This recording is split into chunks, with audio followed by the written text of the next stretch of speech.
Hey guys, welcome back to another tutorial video. So in today's video I'll explain how to get Nintendo Switch eShop codes for free.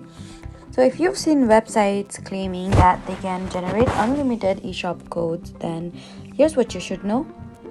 There is no legitimate code generator that creates working Nintendo eShop codes for free. So instead, you need to look for official Nintendo promotions, giveaways from legitimate sources, or reward programs that specifically provides Nintendo eShop credit.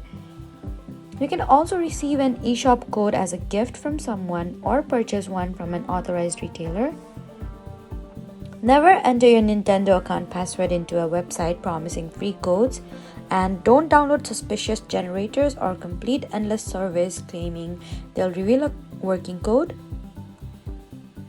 So if you want free eShop credit, then stick to legitimate promotions and rewards rather than code generators.